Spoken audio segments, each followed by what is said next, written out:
It was a hot, sticky night in August 1890 when Billy Fee fell into the dark depths of the Ohio River. No one confessed to his murder, no one was even charged. So maybe this is why his ghost has been seen lingering along the shoreline, haunting all those who approach. Tonight, we welcome back guest artist Brandon Wagner to the show to discuss the cold case and his short story, The Shanty Boat Murder Mystery, and the new Cincinnati Cabinet of Curiosities comics anthology.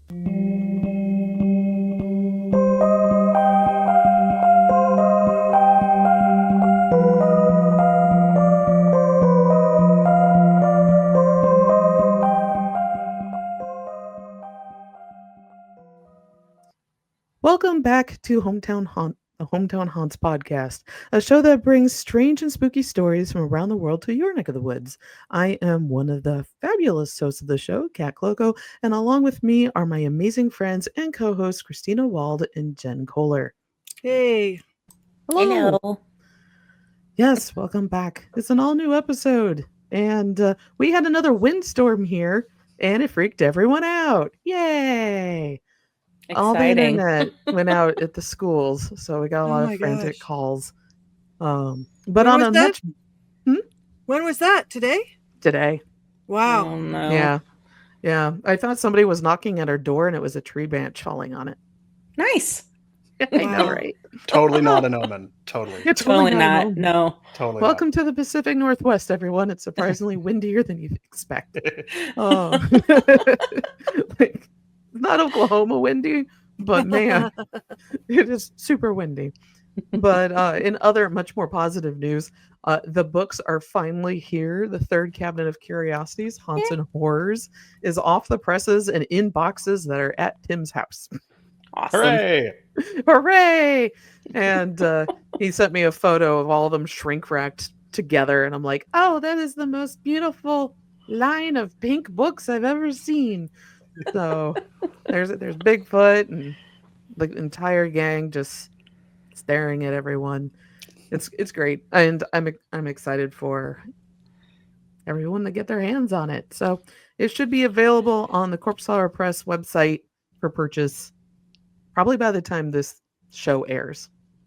So if not, within like the next day. We can put a link in the show notes. Yeah, you can buy all of the Cincinnati Cabinet of Curiosities books on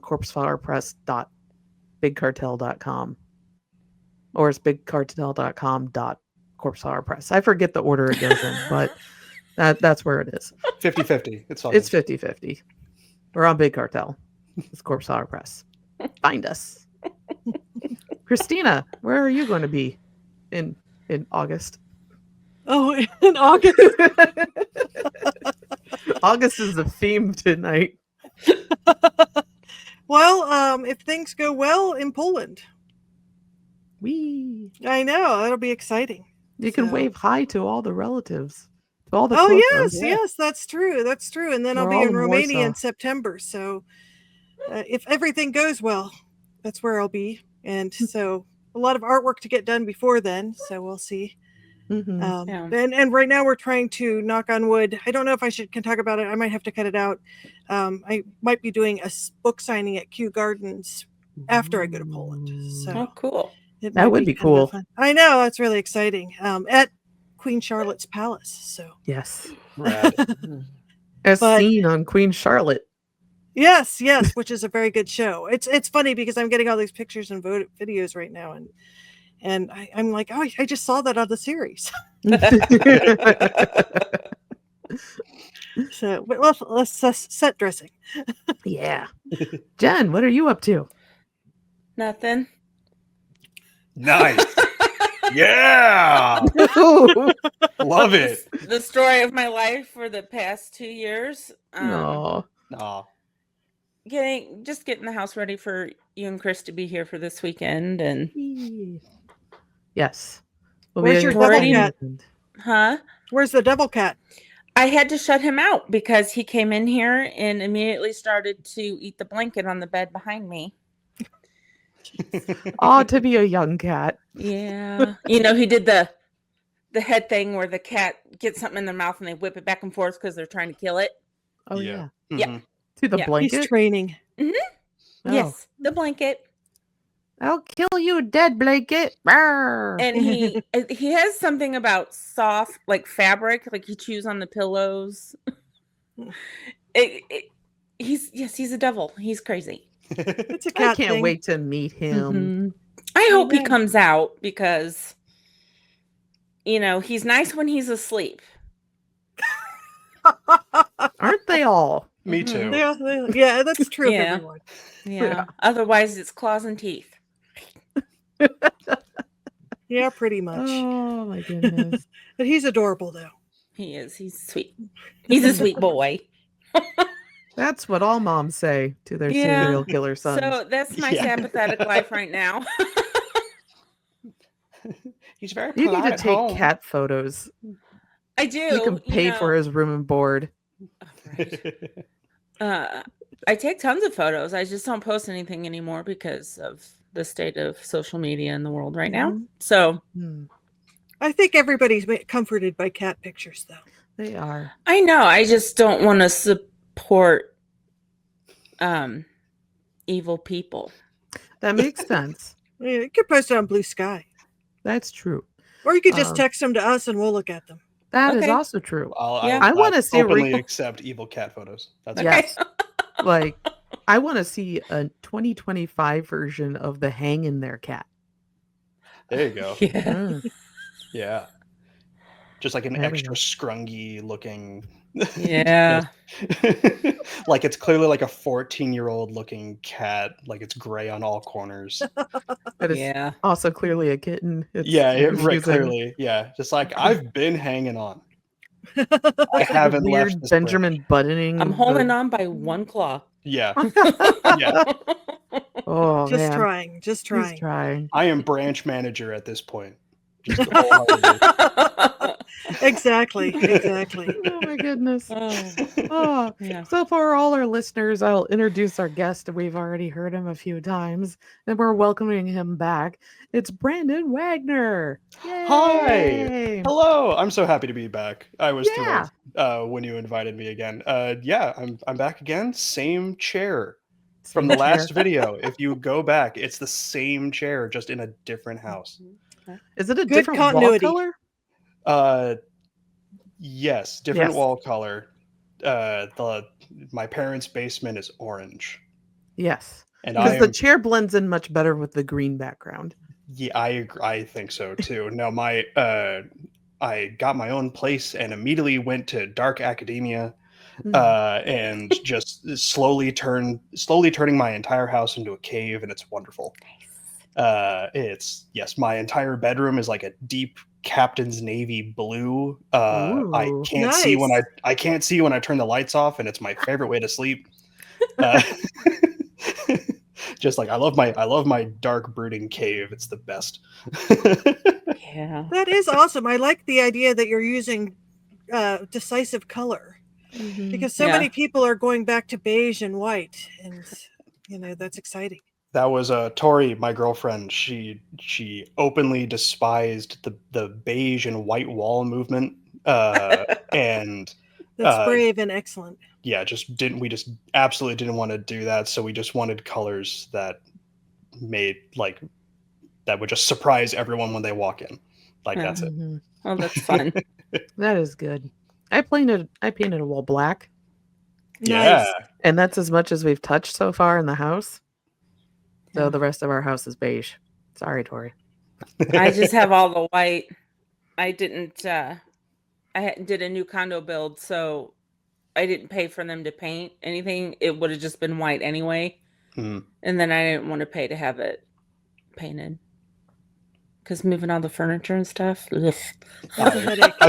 I feel that. Yeah, we didn't want to move furniture in until we finished painting. That's a good idea. Yeah, Yeah, so that's we a good idea. so we got the place over a year ago now. Wow. We bought it in October and we didn't move in until February of the next year.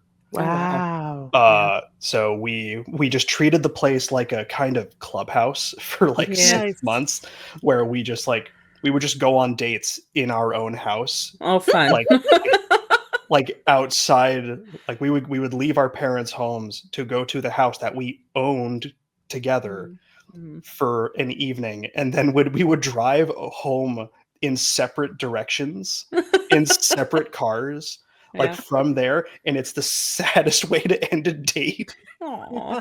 It was Oh, wow. it really sucked. Like, I'll admit that. But Yeah. now that we're like fully moved in and there's furniture and everything, it's just like Yeah. slowly but surely it's felt more and more like home every time, and it's Mhm. worth it. Awesome. It's Yeah. so worth it. Mhm.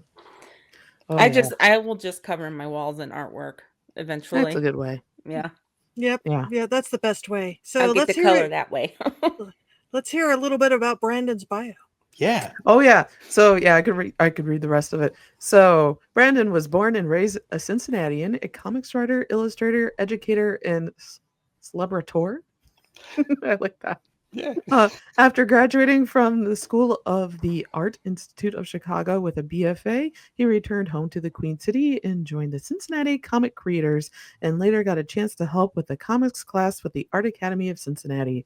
This is his second time having a featured story with the Cabinet of Curiosities, and is hungry to continue his comics journey. You can find more at Brandon Wagner Comics. And yeah, it's you do a lot with the Cincinnati Comics Creators Group. Like, I've moved away. I haven't been there for like 18 months now, Yeah. and We I'm miss you still so part of much. the group. Yeah. And I get to see what you're all up to, and it's really great. I joined the group. So yeah, I graduated from the School of the Art Institute of Chicago, and I knew I was going to be coming back to Cincinnati afterwards.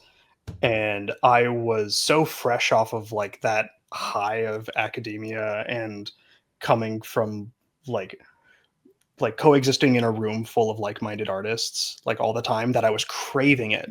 Like, when I got home, I immediately wanted to find more nerds like myself, and I reached out to um, like as many local artists as I could find. I got to meet Kevin Necessary, who introduced me to an illustrators group, and then while I was looking up that group, I found Cincinnati Comic Creators instead, and I when did I visit them? And I met like so many cool people, including Rodney Fike and his wife Tina, who were running the group at the time.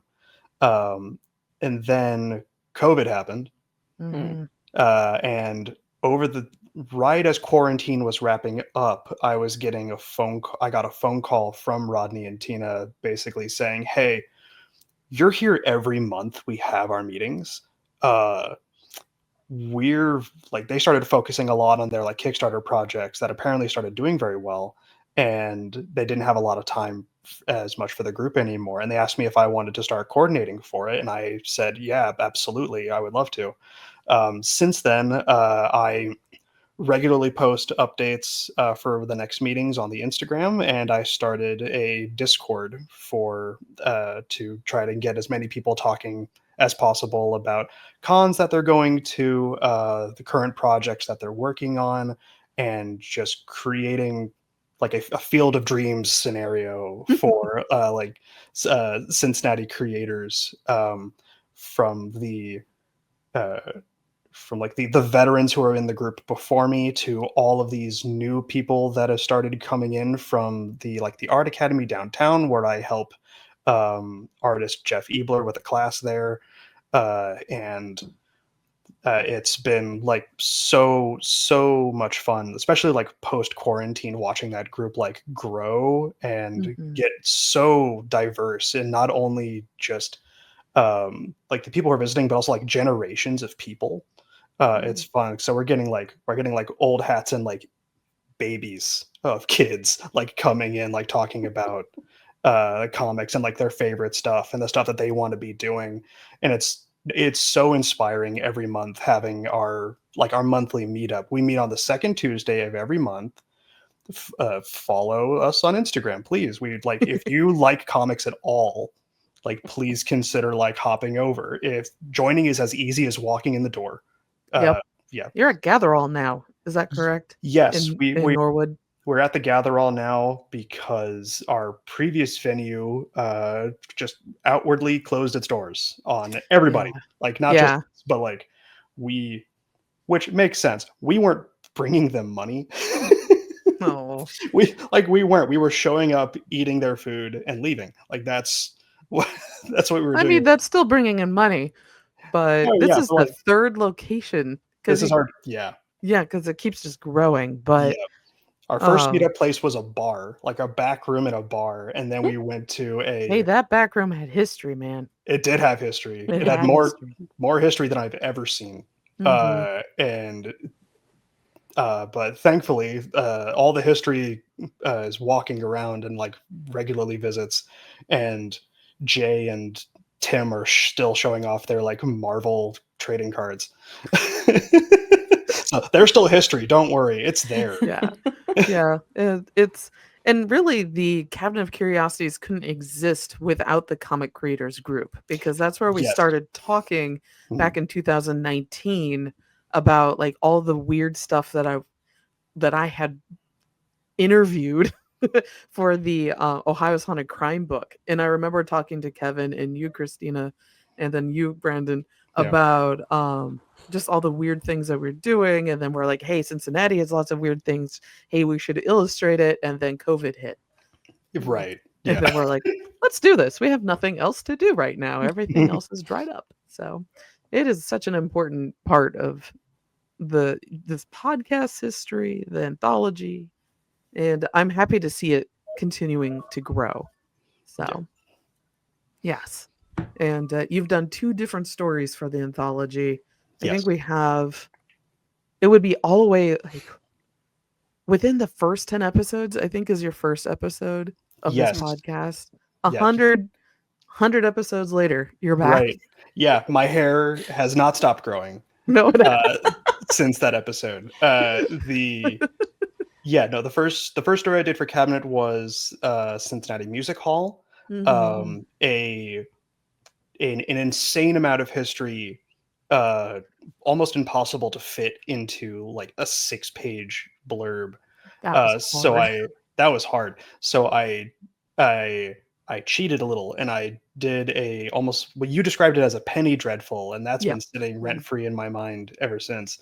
Of just quick little snapshots of all of the various like ghosts and haunts of like things that people have been credited for seeing in Mhm. the massive estate, as well as like brief references to the just the horrible like plot of land that it's built on, Yes. like the pauper's field and an orphanage.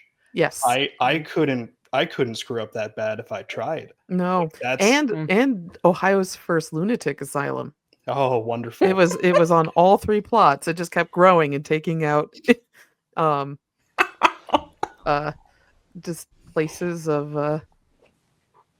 I don't even know where to go from there. But also there's the oh, what is it? The bodies of the Moselle explosion, steamer explosion were buried Yes, there. that's right. So, Yes, they were because they were buried in the pauper's field as well mhm. because they could not identify parts Yeah. at the time.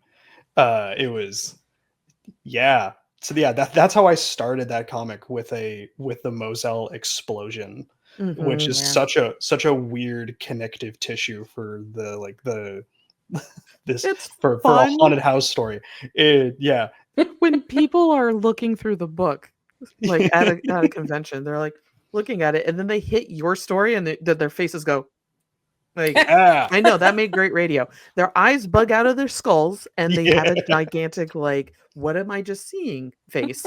Yeah. It's fantastic. It's just that was the emotion I would hope was conveyed, and you have such a great, I would say, almost American cartoony style to Thank your comic illustration, and it's so sharp and clean, so it works really well in the horror genre. This next story that I'll talk about the history. I like to do a brief history before we get into the the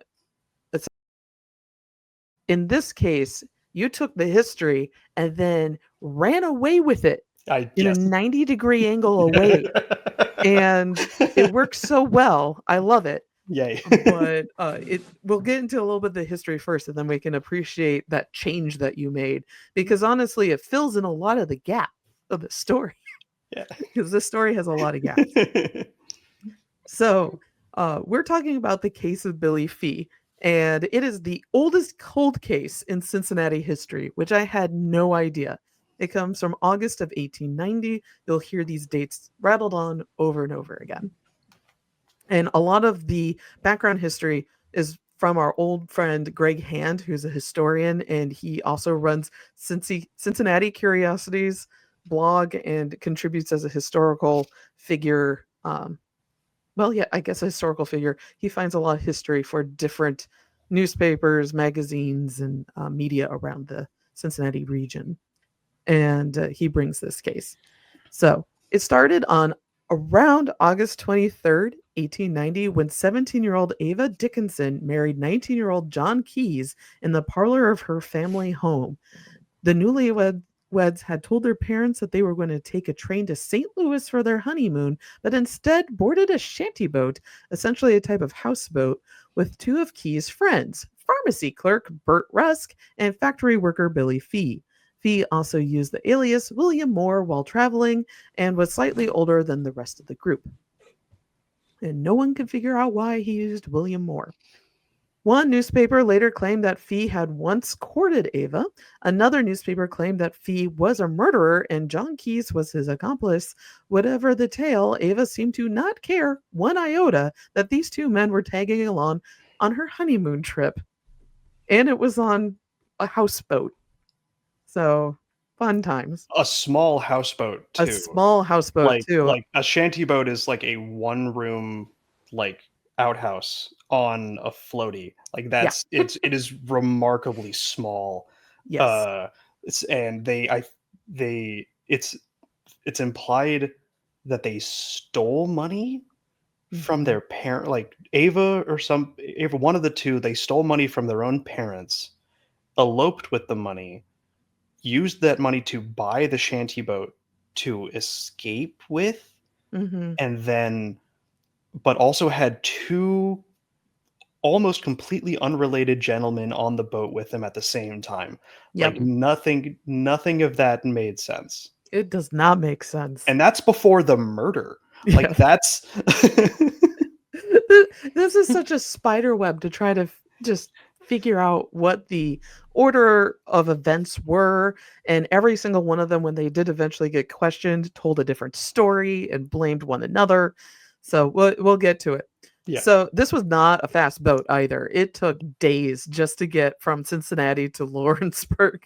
So I don't know if they were like stopping and staring at every single twig they passed or what was going on. Right. But it took them a while. So the group docked in Lawrenceburg, Indiana on the night of August 25th, 1890, 2 whole days after the happy wedding. It took them that long to get that far. And after, as we said, lazily drifting down the Ohio River, it was there that the witnesses reported hearing Fee and Rusk arguing over money. Rusk accused Fee of robbing him while Fee pleaded that he was innocent. About 12 witnesses watched the four of them get into a skiff, an even smaller type of boat, to row across the Ohio River.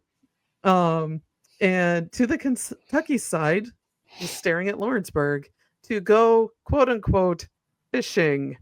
What came next was a series of screams and shouts, followed by gunshots. Only 3 people returned to Lawrenceburg: Ava, John Keyes, and Bert Rusk. Ava returned to Cincinnati by train. Keyes and Rusk disappeared into the wind.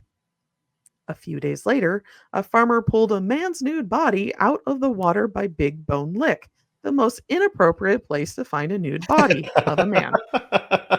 The body has a gunshot wound to the chest and a deep gash from ear to ear. The body at first was thought to be Bert Rusk, but he was later identified as Billy Fee.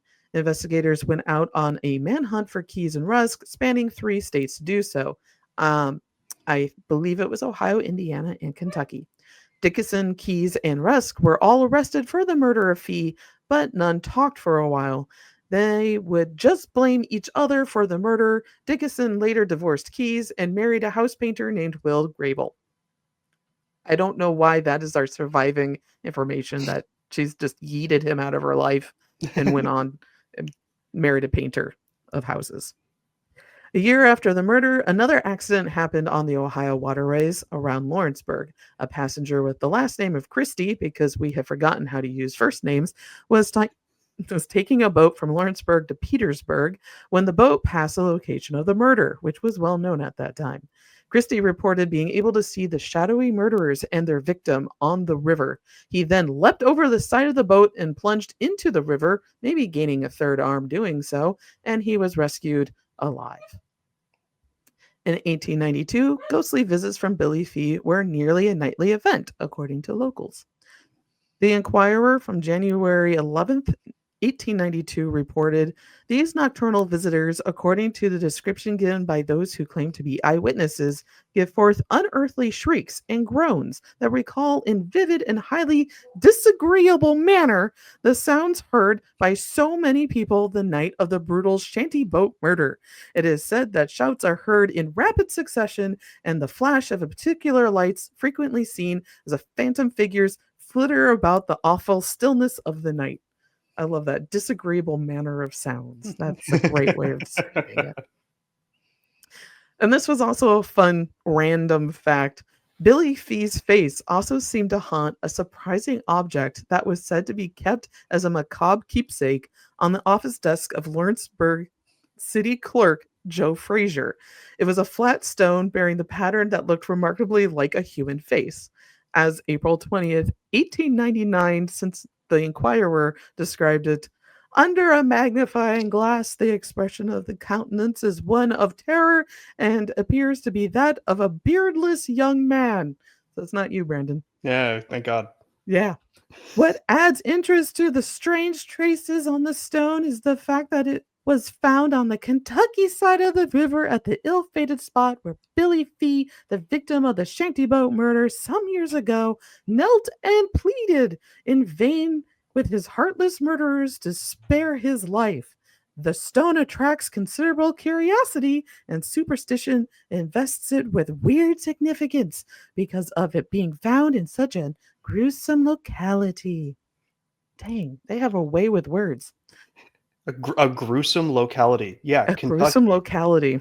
Somebody needs to make a comic or a book called that. Jen, go. That's great. Yeah. Billy Fee was initially buried in a small graveyard in Hamilton, Kentucky, but was later moved to Old St. Joseph Cemetery in Price Hill, our friendly local haunted cemetery. And that's where he lays to this day. So that is the story of Billy Fee as we have on historical record. And yet again, thanks Greg Hand for finding all those articles throughout the years, because it spanned for almost 10 years. Between 1898 to 1899, these random haunted stones popping up, the Enquirer talking about it, fun things like that. So how much did you read Greg's article when you were writing the story, Brandon? I read. So one thing I love about working on Cabinet of Curiosities stories is every time you want to work on something, there's a list of stories already decided for the book, and every single one of them has a docket of information ready to go. Yeah. So yeah, I read the large post that Greg wrote on the Billy Fee murder. It was not the original story that I looked at, but the first story that I was given had a very clear cut story. It was featured on a ghost story show, and it was already pretty much written and set in stone. And I sort of fell off of that one because I was going to be retelling the story. Yeah. From start to finish. Then you gave me this one instead, and I fell in love with it simply due to the fact that it was open-ended. The idea of a cold case, the oldest one, just gave me a lot of wiggle room to go around. but I latched onto the idea of just like 4 people of of ambiguous relation Mm. walk into a forest and 3 of them leave. That I just latched onto that, and my mind just like hamster wheeled into oblivion of like how could this possibly go? What could I um like what could they disagree upon? What would led to like these assumptions? Are people like full of in there just saying what they think? Like what could have actually happened? Like I had just like all of my imagination to work with like for that, and uh that was definitely a lot of fun. So I uh yeah, so it was Ava, John, Bert, and Billy. Uh which What a cluster of names. that's a band. Like It really is. that's a band, like legitimately. The uh but I remember like thinking like what could I possibly do? And I was looking around the year that it started as like 1850 or 1890, 1890. 1890. And I was like, okay, what happened around 1890? Like what was cool about that? And I was looking around the year and I saw uh like maybe like one turns out not a lot of interesting things happened like outside of that year. But very close to it was H.P. Lovecraft's birthday. Mm, yeah. Uh, and I thought, could I get away with this? So I immediately I fabricated this story of the reason why these 4 individuals are like arguing is because uh a bizarre complication regarding like Lovecraftian mythos. Hmm. So I just immediately just took the bicycle and like yeah, like you said, just 90-degree turn to the left. Yeah.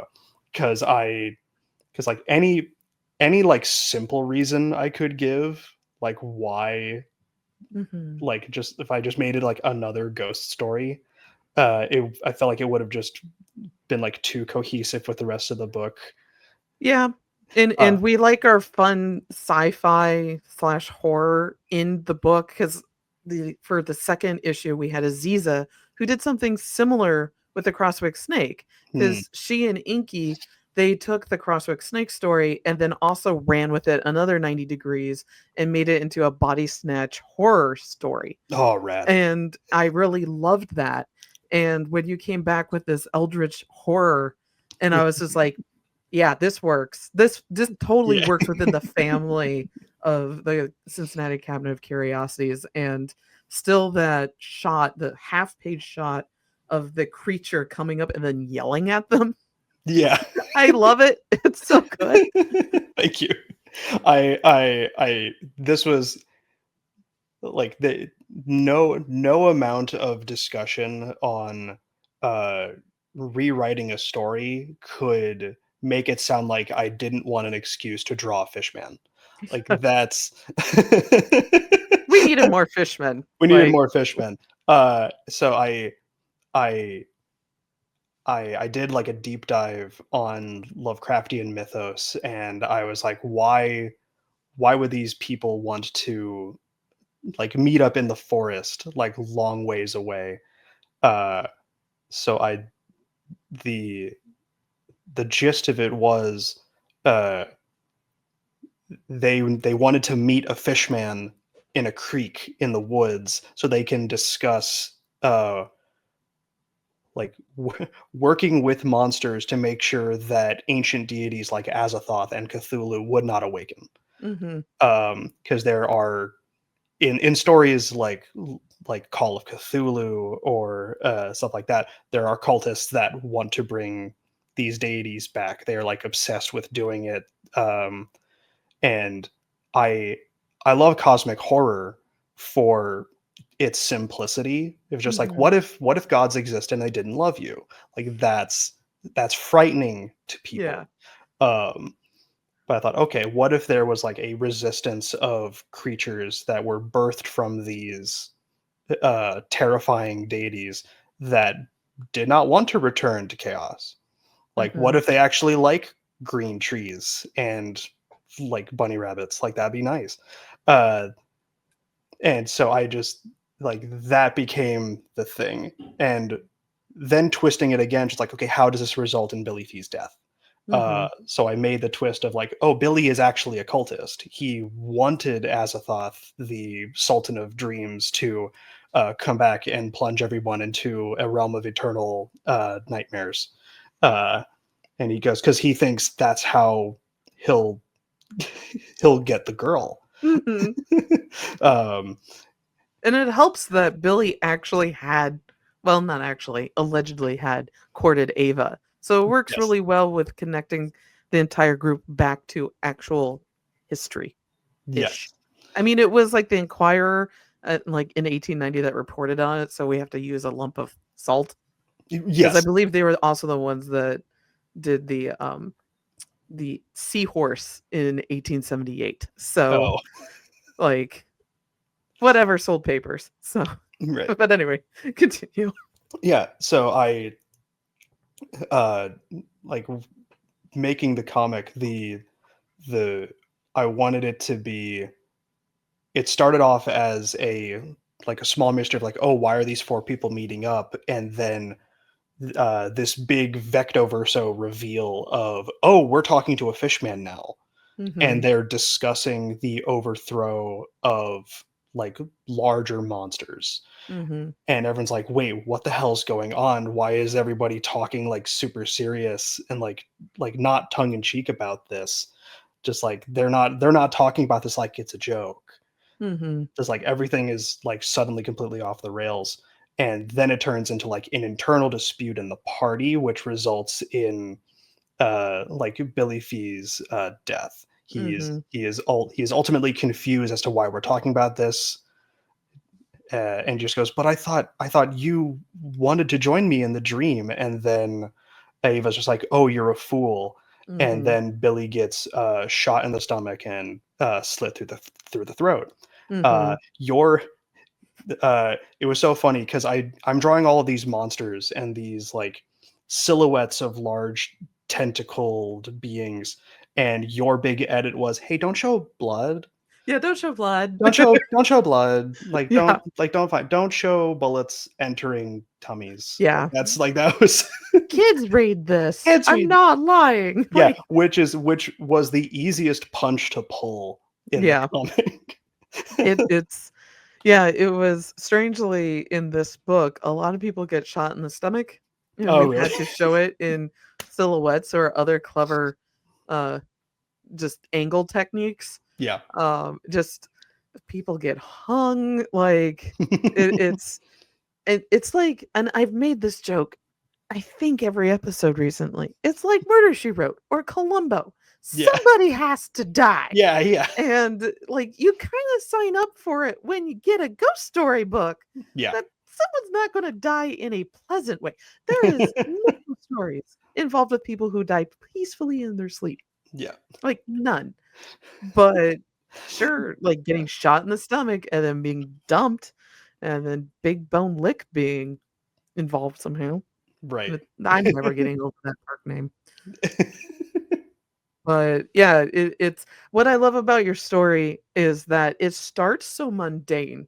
Like it Yeah. is them, the entire cast, the band, like tying the shanty boat up to the basically the side of a not even the big main Ohio River. It's just like a tributary, Yeah.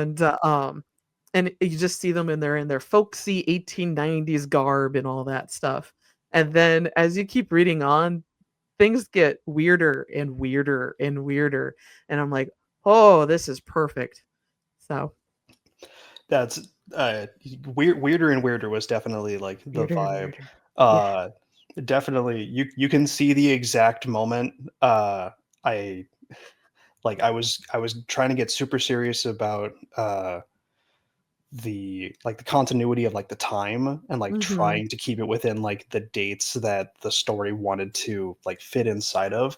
And then just the minute I draw a fish man, it's like that's out the window, and you could feel my my hand get more relaxed. Yeah, you can see it visually. Yeah. And that's when it gets more fun too. Yeah. It's like when you can tell the creator is having fun with what they're creating, is usually much more visually is a visual treat when you're reading that. So The challenges were like dialogue and exposition, because I want to set it up just like, oh, this is a murder mystery, and that's how I set it up first. I don't talk about monsters at all until page like 3, right, and that's it's halfway through the story. right, exactly. So I like trying to like develop a hook, and then simultaneously give like a bit of context and intrigue through character dialogues, but not doing talking heads. That's my least favorite thing to draw. So it was a very fun challenge of doing a lot more of like external, like establishing shots, drawing more trees that I've ever drawn in my life. There's a lot Uh, of trees. a lot of trees, and just and then going through all of it again and doing the most tedious but so rewarding shading technique I've ever done for a comic as well, where I would I drew this whole comic in Procreate on my iPad. I love my magic rectangle so much. uh, the What I did for shading was I used a lasso tool, blocked out certain shapes, and then used a watercolor brush on the biggest setting I possibly could, and just washed over very lightly until I got the exact tone that I wanted. And this was a lot of like deleting and redoing like over and over again, just to make sure nothing looked too uniform. Mm-hmm. And because I wanted the brush as big as possible so I can get that paper-esque like texture over everything. And then I started doing like small blocks of shading for like shadows under the neck, and like tree shadows. And then I went whole hog when the monster started showing up and started blocking out the backgrounds and stuff like that, just to like show things are getting darker and darker over time. I think by the 5th page, when everything starts going to hell, the that's the only page in the whole 6 where I broke away from like straight gutter lines as well to like bisect the page. I started tilting things more, doing more like literally like Dutch angles for comics to create that kind of like confusion, but creating an eye line through the talk bubbles to help like create a sense of unity and order. Uh, it's like, yeah, it was such a fun like creative challenge, and you can even now looking back on it, because I drew this like over a year ago now. It's closer to 3 years Oh now. wow. Yeah, we've all been working on the project since 2022, Yeah. and, yeah, it's always kind of fun now interviewing everybody, because it's been at least, 2.5 years since most people got their work done. Not even Yeah. 2 years? There we go.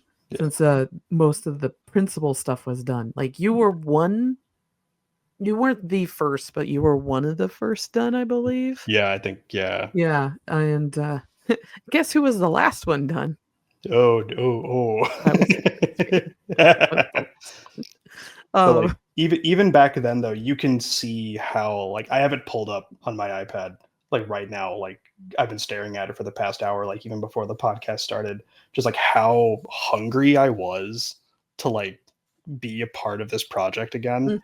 yes. Uh and just like having so much fun, and like wanting to challenge myself as well, because like 6 pages, it's not a lot of spreads like No, for it's a not. book, but the conciseness is such a challenge in itself because you want to do so much in so little space. Um, and it's a wonderful exercise in uh, creatively pulling a punch. Mhm. Yeah, it is. Like, one of the big questions I have, especially for you, since you both wrote, you're one of the few that wrote and illustrated the piece that's in the Mm. anthology. Um, how tricky was it balancing all that information within 6 pages? It was definitely a lot. I bet if I tried to dig for the original script, I think I cut maybe a third of what I wrote to like Mhm. just to like cook it down to what it is now. Because the minute you turn the page and it's monsters again, I wanted like a shift in tone and dialogue to really like ramp up the drama. Like, not only am I giving you a monster, but I'm giving you an eloquent one that speaks like he fell out of a Dungeons and Dragons campaign. Yeah. And a like like I wanted drama. I wanted it to be over the top and not corny. Uh, Yes. and uh, I wanted a sense of urgency and emotion through like the way the characters like were talking in a story that like isn't even close to what anyone would have guessed would have happened. Like, Mhm. Yeah. I would say it's like that delightful campiness, mm, which, like, not corny, not but it's campy. yeah, I yeah, don't know quite how to describe that aesthetic besides that. yeah. So, It's like hamming it up for the camera, yeah. like almost where it's like, hey, what I'm doing right now is ridiculous. I'm Mhm. cranking it up to 11 Mhm. because there's nowhere to go like but up. Because if I don't take this insane thing that I'm making like seriously, like Yeah. it loses a bit of magic.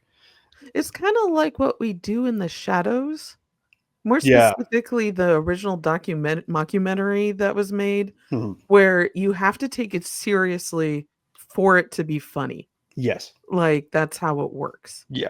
But Jen and Christina, I am sorry. I am a terrible host. I forgot to send you a copy of this comic before we talked about it. So Jen and Christina have been kind of staring at us like, this sounds awesome. We haven't seen it. Well, I So can't wait to see it. Thank you. it's really good. It doesn't do anything to describe it at all. But Brandon did a really good job describing how he illustrated it. Yeah. Thank you. Uh, yeah. No, this was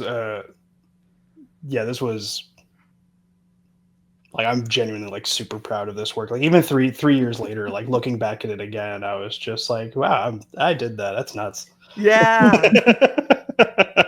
That's an odd feeling in that. Yeah, it Yeah. is. Like, even if I think I showed this to my boss like the other day, and he goes like, "Oh yeah, do you remember this story that I made?" And he goes, "I do. Can you show me that again?" And I go, "Yeah."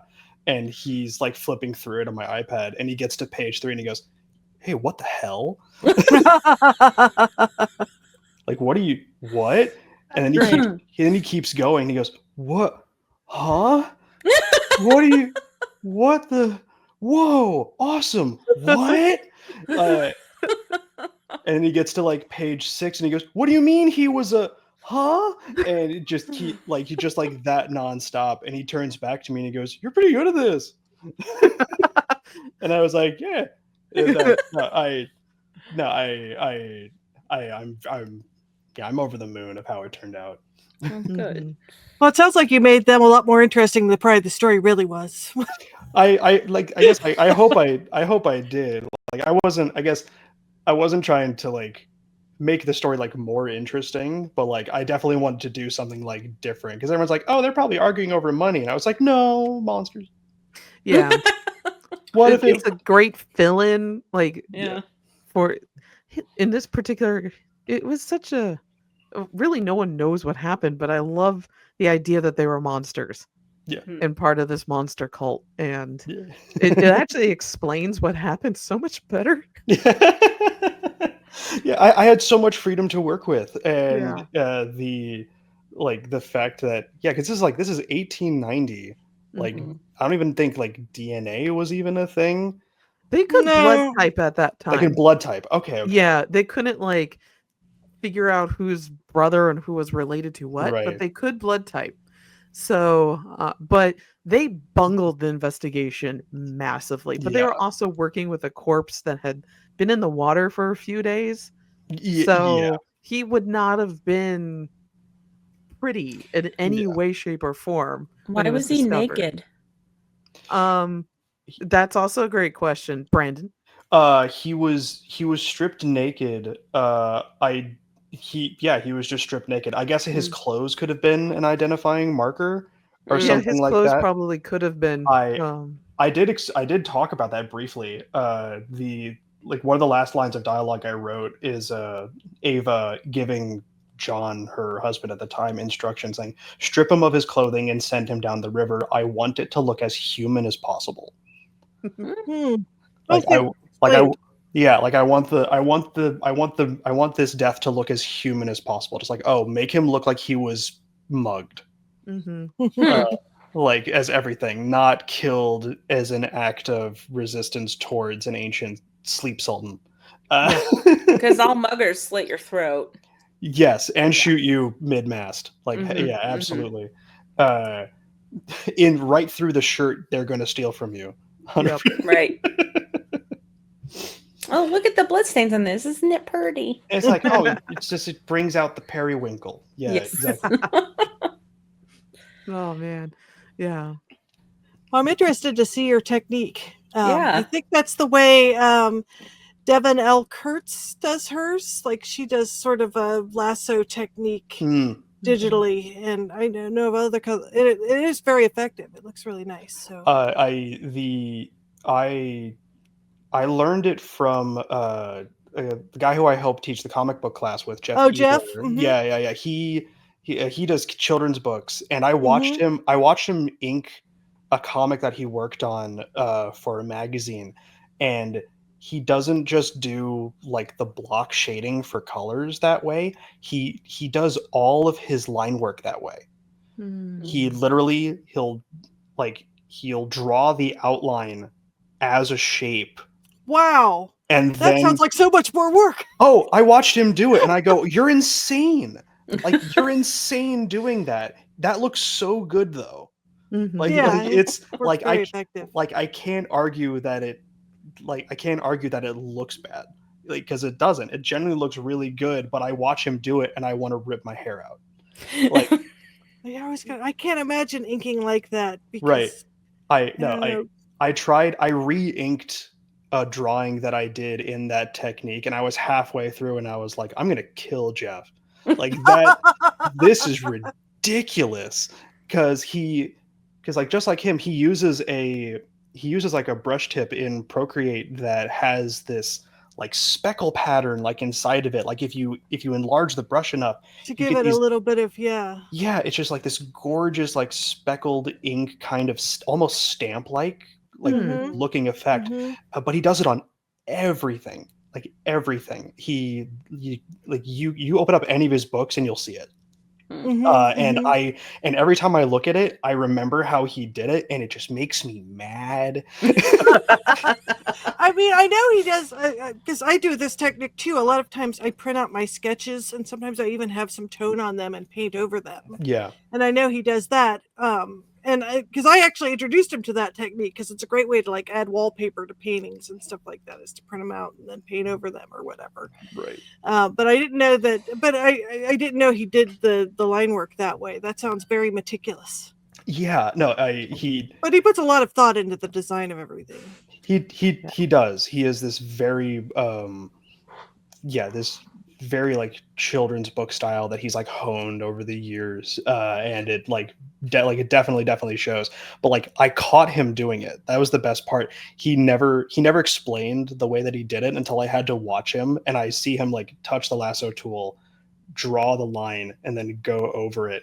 No, like he'll lasso multiple lines and then just with one stroke just goes and it's all blacked in, and I'm just like, what? Like I caught him doing it and I swore in front of an entire class of students. They probably liked it. Oh yeah, they had no idea what I was like getting so worked up about. But Jeff just goes, what? And I go, what do you mean what? Do that again. Like, no, see him that doing pisses me that. off. Fun fact: Jeff did the back cover of this book. I am so excited to see it. I don't So think you showed me. now when I get it, I'm gonna have to sit there. Actually, I can just look at the image I have Yeah, and figure out how he did it. Because right. yeah, it's a wonderful sketch work in his style of two Bigfoot enthusiasts looking Yeah. for Grassman, and Yeah. Grassman standing in the background, kind of ominously with orange eyes. It's Aw. really Nice. good. But now I'm going to think about this lasso tool while studying this image. Right. So No. But yeah. no, like shout out to Jeff Ebler. He's the chillest guy in the world, and like a really good friend. No, yeah, like Jet, love you, Jeff. Yes. So So on that note, I don't think we Well- have a ghost story for tonight, do we? no, we don't. I was going to just ask, what are you working on now? Yeah. Oh, me myself. Mhm. So through the class that I help teach at the Art Academy is a comics oriented class. It's the only comics class in the entire school, Woohoo! and there is one assignment throughout the whole semester, and it's make a 6-page comic. It's broken up into smaller assignments, like can you show us the character designs, a cover, and like all of that. The interiors can be black and white, but the cover has to be color, and it's really, really fun to watch the students realize how much work that is. Yeah. And every so for one semester, I did the assignment alongside the students, and I wonder if I can get away with just holding my iPad to the screen. So one year, I did a 6-page comic titled "How to Tell If Your Cat is a Wizard." Oh yes. Um, That sounds good. and I did a 6-page comic. This is the cover for it. Aw, that is so cute. Thank you. And it's a wraparound cover. Mhm. So the Mhm. back is the wand and the front is his big face. Aw. And it's a like the voice of the story is essentially just like a how-to guide of how to tell if your cat may perhaps be a wizard, and look for the telltale signs, like does he hack up fireballs in the living room? Do they enjoy pondering orbs of yarn? Are they always meowing spells, learning curses, etc.? And I finished that comic, and I printed it and I gave it to the students. And a week goes by, and I see Jeff again in one of our comics meetup meetings, and he says, "I've been thinking about your book like nonstop this week. I don't think another person has tried to make a book like this. Could you consider drafting it as a kid's book?" And I said, "I can totally do that." So I am turning it into a pitch sketchbook, Pitch packet. a pitch packet, yes, to people who could consider publishing it as a children's book. Nice.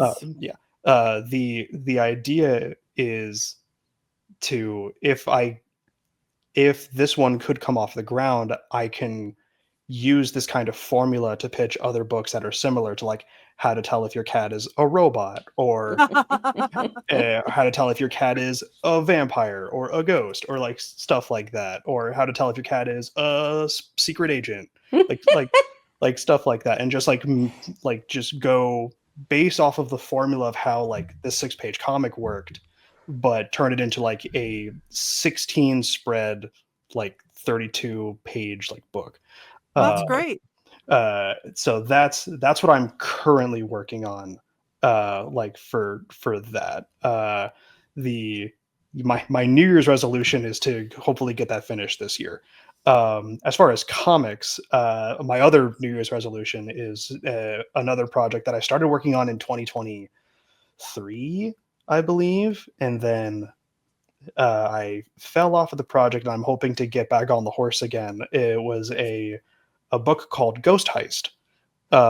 It's a one book comic about 3 ghosts that rob a bank.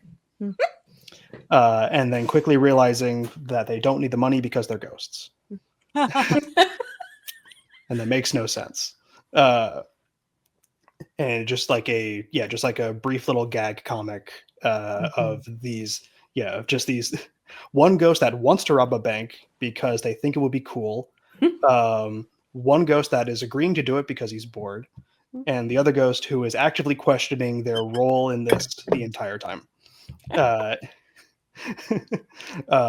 those are my current big projects right now.